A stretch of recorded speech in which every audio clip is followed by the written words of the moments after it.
زندگی کی ناقدری کرنے والوں، جس وقت موت کی آخری ہچکی ہوگی اور جب موت کا فرشتہ سر پہ کھڑا ہوگا، اس وقت انسان کو احساس ہوگا، ہائے میری کتنی قیمتی زندگی میں نے ضائع کر دیا، میری زندگی کا اثاثہ ختم ہو گیا۔ اللہ اکبر۔ ایک بزرگ فرماتے ہیں کہ میں اپنے دوست کی قبر پر گیا، قبر پہ جانے کے بعد میں نے دعا کی، اے اللہ اس کے حالات مجھ پر منکشف کر دے، یہ میرا دوست ہے۔ ایسے میں میری آنکھ لگ گئی اور میں سو گیا تو میں نے خواب میں کیا دیکھا، میرا دوست کہتا ہے یار جب تک زندگی تھی زندگی کی اہمیت مجھے معلوم نہ تھی، جب تک میں عمل کر سکتا تھا عمل کی اہمیت مجھے معلوم نہ تھی، مجھے نہیں پتا تھا کہ جمعہ کی 2 رکعت پڑھی جائے تو اللہ مقبول حج کا ثواب عطا فرماتا ہے، مجھے نہیں پتا تھا، میں نے نمازیں ضائع کی، میں نے وقت ضائع کیا۔ میرے بھائیوں یہ جو نیکیاں کرنے کا زندگی میں موقع ہے اس کو غنیمت جان لو۔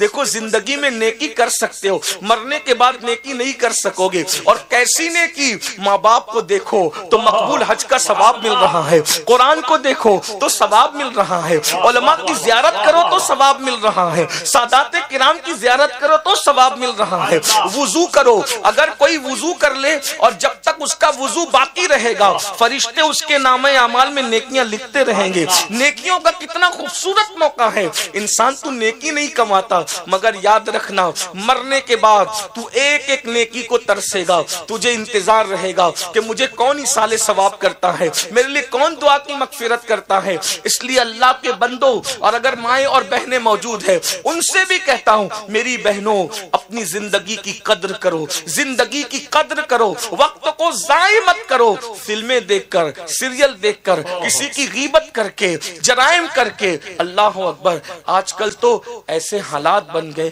انا للہ و انا الیہ راجعون کہ ہمارا وقت کدھر جا رہا ہے پتہ بھی نہیں چلتا۔ انٹرنیٹ کا جنگل ہمیں اپنے چنگل میں اس طرح سے لے چکا ہے کہ پہلے لوگوں کو گناہ کرنے کے لیے گناہ کے اڈے پہ جانا پڑتا تھا، اب گناہ کرنے کے لیے کسی کو گناہ کے اڈے پہ جانا نہیں پڑتا بلکہ اب تو گھر میں بیٹھے بیٹھے گناہ۔ ایک بات آپ کو بتاؤں، کیا وہ دن تھے لوگ اپنے گھر کے آنگن میں، توجہ کریں، لوگ اپنے گھر کے آنگن میں اگر کوئی، حالانکہ یہ میں اس کی تائید نہیں کر رہا ہوں لیکن لوگوں کی سوچ بتا رہا ہوں، اپنے گھر کے آنگن میں اگر کوئی پیر دھوتا تھا اس کو پیر دھونے نہیں دیتے تھے، کہتے تھے میرے گھر میں نحوست آئے گی۔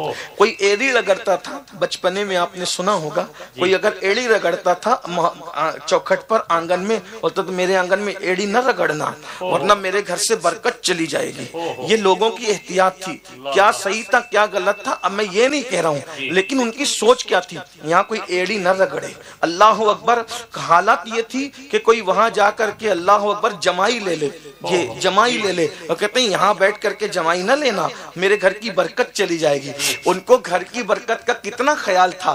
اب مسلمانوں میں تم سے پوچھتا ہوں، اگر جمائی لینے پر، ایڑی رگڑنے پر اور گھر کے آنگن میں پیر دھونے پر وہ لوگ اتنے حساس تھے، اللہ اکبر، آپ گھر کے اندر زنا کی فلم بیٹھ کر کے دیکھ رہے ہو اور پھر سوچتے ہو کہ باپو برکت کیوں نہیں آتی، سب کچھ ہے سکون کیوں نہیں ہے، گھر کے اندر بیٹھ کر کے موبائل پر آپ جوا کھیل رہے ہو، ذرا سوچو تو صحیح عقل کہاں گئی ہے۔ اللہ اکبر۔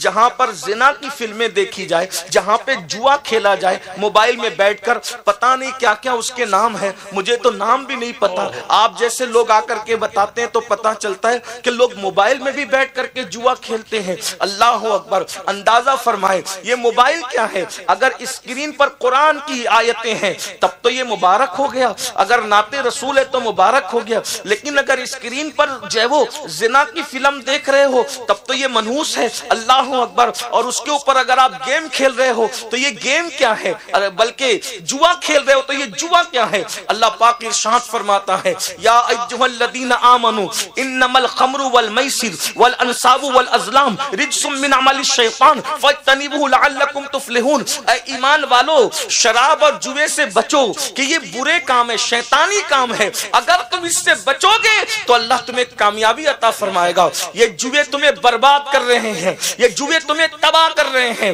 اور طرح طرح کے نئے نئے جوے لا کر جوا کھیلنے والا ہر دن نئی لذت میں رہتا ہے۔ وہ سوچتا ہے یار چلو ابھی ہار گئے پھر لگا دو، سب پہلا جو گیا وہ بھی آ جائے گا، اور لگا دو، گیا پھر آ جائے گا، اور لگا دو۔ اس طرح کرتے کرتے خود کی پونجی برباد ہوتی ہے۔ ایک دن انسان قرض لینے پہ مجبور ہوتا ہے، اور یاد رکھنا ان جوؤں نے دبئی جیسے ملکوں کے بڑے بڑے شیوخ کو روڈ پر لا دیا ہے۔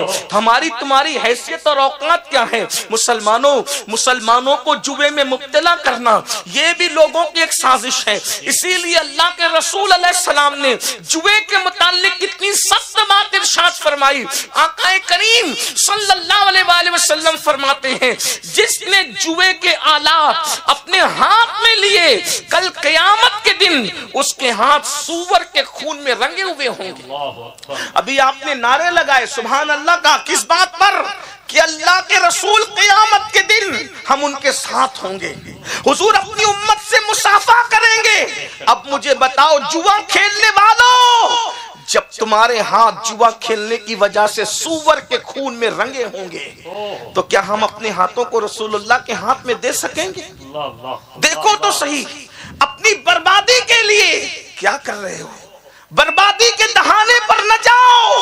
اللہ کے بندو، یہ جوے میں برکت نہیں، بلکہ جوا تو اپنی جگہ ایزی منی کے چکر میں بھی اپنے آپ کو برباد۔ آج کل ایزی منی کے چکر میں لوگ اس سے قرضہ لے اس سے قرضہ لے، ادھر لگا دے ادھر لگا، یہ سب کچھ کر رہے ہیں۔ شارٹ ٹائم کے اندر ترقی کا خواب چھوڑ دو۔ اللہ کے یہاں ایک قانون ہے میرے بھائیوں، شارٹ ٹائم میں تو اسلام بھی پروان نہیں چڑھا۔ اسلام کو ایک پروسیجر سے گزارا گیا۔ آپ غور کریں، آپ کا ہمارا عقیدہ ہے، تمام اہل اسلام کا عقیدہ ہے کہ حضور علیہ السلام کی دعا سے بڑھ کر کیا کسی کی دعا مقبول ہے؟ ان کی دعا کا تو اندازہ ہی نہیں لگا سکتا کوئی۔ اگر دعا میں ہم جیسے گنہگار لوگ صرف ان کا نام لے لیں، ہماری زبان پر گنہگار زبان پر حضور کا نام آ جائے دعا میں تو وہ دعائیں مقبول ہو جاتی ہے۔ جب جانے دعا خود دعا کریں تو اس وقت تو دعا کا مقام کیا ہوگا؟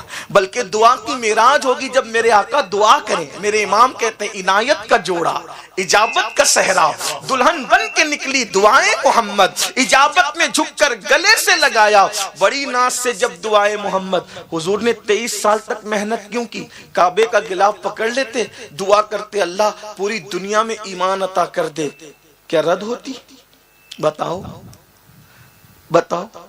ایزی منی اور شارٹ ٹائم ترقی کے چکر میں حرام کاموں کی طرف جانے والوں، ہمیں بتایا جا رہا ہے کہ رسول کو بھی ایک منزل سے گزارا جا رہا ہے، جانے دعا کو بھی ایک منزل سے گزارا جا رہا ہے، وجہ تخلیق کائنات کو بھی ایک منزل سے گزارا جا رہا ہے۔